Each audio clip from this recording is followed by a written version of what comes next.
En el centro-oeste de Europa existe un pequeño país que se consolidó en ciertos momentos de la historia como una potencia regional, a pesar que sus orígenes distan bastante de esta área. Hungría es uno de los pocos países no indoeuropeos de Europa y se caracteriza por ser uno de los pueblos vigentes que más territorio ha perdido en el continente. El territorio de la actual Hungría fue parte de la provincia romana de Panonia y no sería ocupado por un nuevo estado organizado hasta la llegada de los hunos bajo el recordado Atila, quien se expandió desde Asia hasta Europa Central. Este gran imperio duró hasta el 469 después de Cristo y posteriormente el territorio fue ocupado por algunos pueblos germánicos como los ostrogodos. Hacia el siglo VI después de Cristo, el territorio fue ocupado por los ávaros, pueblo túrquico de Asia Central que fundaría el Jaganato ávaro, el cual consiguió mantener la hegemonía en la región hasta el ascenso del Imperio Carolingio de Carlomagno, el cual conquistó y anexionó gran parte de su territorio occidental. La parte oriental sería anexionada por el naciente Estado búlgaro. Hacia fines del siglo IX entraría en escena un nuevo pueblo proveniente tentativamente de los montes Urales, quienes asentaron en la cuenca de los Cárpatos a partir del 895 después de Cristo, los magiares. Aprovechando los conflictos entre búlgaros y bizantinos, los húngaros, organizados en 7 tribus, fueron ocupando las tierras al este del río Danubio de manera seminómada. Estas tribus fueron guiadas por 7 jefes. El hijo mayor de Almos, Arpad, conseguiría convertirse en príncipe y líder absoluto de las tribus, que hicieron un pacto en el que mezclaron en un recipiente su propia sangre para simbolizar una unión indivisible y fundando así el Principado de Hungría. El Estado húngaro había nacido. A la muerte de Arpad, la figura del monarca cayó en crisis y los jefes comenzaron a obrar independientemente. Sin embargo, gracias a diversas campañas militares, pudieron expandir el territorio hasta la batalla de Lechfeld, en la que son detenidos por la Francia Oriental.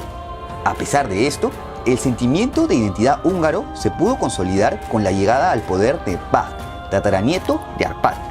Este gobernante será recordado por dejar el paganismo en favor del cristianismo. Después de todo, con la bendición del Papa de Roma, Hungría tendría mayores posibilidades de sobrevivir como nación. Y así fue, con el bautismo y coronación de Vah y su matrimonio con una princesa germana y ahora conocido como Esteban I, los magiares se convierten al cristianismo. Con esto inicia el periodo del Reino de Hungría. La primera hazaña de Esteban como rey fue la anexión de Transilvania a Hungría, región en donde algunos magiares se habían asentado, aunque según historiadores rumanos ya estaba poblada por rumanos, llamados valacos por los extranjeros para aquellas épocas. Ya con la protección de la Iglesia, Hungría se alza en diversos conflictos con sus otros vecinos, Bulgaria, Serbia, Bizancio y Croacia. Con la desintegración de este último, tras la batalla de la montaña Vost, Hungría conseguiría salida al mar. Esto fue logrado durante el reinado de Ladislao I, recordado gobernante que consolidó la expansión del cristianismo de los magiares, por lo que sería canonizado en 1192. Aunque claro, la cristianización de Hungría lo arrastraría a participar de las cruzadas, siendo la primera de ellas la tercera, en la que se listaron más de 2000 soldados húngaros. Aunque Jerusalén continuó bajo dominio musulmán, Europa quedaría a salvo en vista que los cruzados lograron consolidar el control sobre los puertos de Levante. Como varios países de Europa Oriental, Hungría sería invadido por hordas de mongoles durante el siglo XIII, con lo que varias de sus ciudades fueron destruidas durante la batalla de Mohi. Sin embargo, a la muerte de Ogodei Khan, los mongoles tuvieron que retirarse, por lo que el rey Bela IV ordenaría la construcción de diversas murallas por todo el reino para evitar futuras invasiones. En 1301 ocurre un cambio dinástico. La casa de Arpad, descendientes del fundador de Hungría, es reemplazada en vista que su último gobernante, Andrés III, muere sin dejar un heredero. Tras un periodo de interregno y la creciente influencia de la nobleza extranjera en el país, entra en escena la casa franco-italiana de Anjou-Sicilia, con Carlos Roberto I como rey. Uno de los gobernantes más recordados de esta casa fue Luis I de Hungría, el Grande, quien bajo un régimen autoritario participaría en múltiples campañas de cristianización a los pueblos eslavos aún paganos. Durante su reinado, heredó la corona de Polonia, logrando mantener la hegemonía sobre el país entre 1370 y 1386. La máxima expansión húngara se consiguió durante el reinado de Matías I Corvino, el cual con la excusa de imponer el catolicismo a Bohemia, actual República Checa, que se había dejado llevar por la reforma protestante, la invadió, consiguiendo hacerse con el control de Bohemia, Moravia y Silesia. Esto gracias a la creación de un ejército profesional conocido como el Ejército Negro de Hungría. Sin embargo, nuevas amenazas aparecían desde el sur. Con el ascenso del Imperio Otomano y sus conquistas de Serbia y Bosnia, ahora Hungría hacía frontera con uno de los mayores imperios de Europa. Como te imaginarás, constantes conflictos comenzarían a ocurrir con los nuevos vecinos musulmanes ante una Hungría que comenzaba su época de decadencia. Esto se debe al comienzo de una época de inestabilidad política desde 1386 con el relevo de diversas casas en la corona húngara, tales como la de Luxemburgo, Habsburgo, Jagellón y Hunyadi. Esto sería aprovechado por los otomanos, quienes al mando de Solimán el Magnífico derrotaron a los húngaros en la decisiva batalla de Mohacs. Aquí moriría en batalla el rey Luis II de la dinastía lituana Jagellón en combate, quien no tuvo heredero, por lo que se daría pase a la anexión de los territorios central y sur del Reino de Hungría por los otomanos, quienes llegaron hasta Buda, la parte situada a la orilla derecha del Danubio en Budapest. La parte norte y Bohemia pasan bajo soberanía de los Habsburgo con el Sacro Emperador Fernando I como rey. Con esto se da inicio a la dominación de Austria sobre Hungría por 4 siglos. Sí, te voy spoileando que Hungría por sí misma no volvería a ser potencia en la región. Por otro lado, los territorios remanentes se convirtieron en el Reino Oriental de Hungría, bajo el reinado de Juan I de la Casa de Zápolya. Aún así, se mantuvo bajo vasallaje otomano. Este territorio se convirtió en el Principado de Transilvania en 1571, de jure independiente, pero de facto aún bajo vasallaje otomano por 1 siglo y medio. Ya durante el siglo XVII, los Habsburgo comienzan a ganar terreno en Europa central y oriental. Aquí destaca la Gran Guerra Turca, en la que los Habsburgo, apoyados por otras naciones cristianas como España, Rusia y Polonia-Lituania, logran el retroceso de los otomanos y la liberación de Buda, recuperando el antiguo territorio de Hungría y Transilvania, ahora bajo el vasallaje de los Habsburgo. Estos cambios fueron establecidos en la Paz de Karlowitz. Como te imaginarás, un país que pasa de ser potencia a un simple vasallo no dejaría satisfecho a muchos magiares. Por esto, surgieron movimientos independentistas como la Guerra de Independencia de Rákóczi, revuelta sofocada por los austriacos. Por otro lado, algo de calma conseguirían los magiares cuando el Principado de Transilvania es reincorporado a Hungría en 1711. Para colmo de males, Hungría se vería arrastrado a las diversas guerras de las que participaron los Habsburgo, tales como las guerras austroturcas, la Guerra de Sucesión Austriaca y las guerras napoleónicas, que terminaron con el Congreso de Viena, con el que se restauró el absolutismo en Europa. A esto se suma que en 1804 Austria se proclama como un imperio, anexando todo el territorio húngaro como reacción a la creación del primer imperio francés, imperio que se pudo mantener tras la derrota de Napoleón. Con esto, la independencia húngara se hacía más difícil, aunque claro, los ideales de libertad e independencia desde la Revolución Francesa llegarían tanto a Hungría como a diversas partes del mundo. Estos ideales nacionalistas estallarían en 1848 dentro del contexto de la Primavera de los Pueblos con la Revolución Magiar, lideradas por figuras como la del poeta Sándor Petőfi. Sin embargo, esta insurrección sería aplastada. Hungría fue ocupada militarmente y forzada a una germanización de la población. Sin embargo, esto cambiaría tras el inicio del ocaso del Imperio Austriaco tras la Guerra Austro-Prusiana, en la que Prusia se impone a Austria, anexando varios territorios y excluyendo a Viena de la unificación alemana. Con esto, Alemania va surgiendo como nación y Hungría tiene una oportunidad de reivindicarse. Y así fue.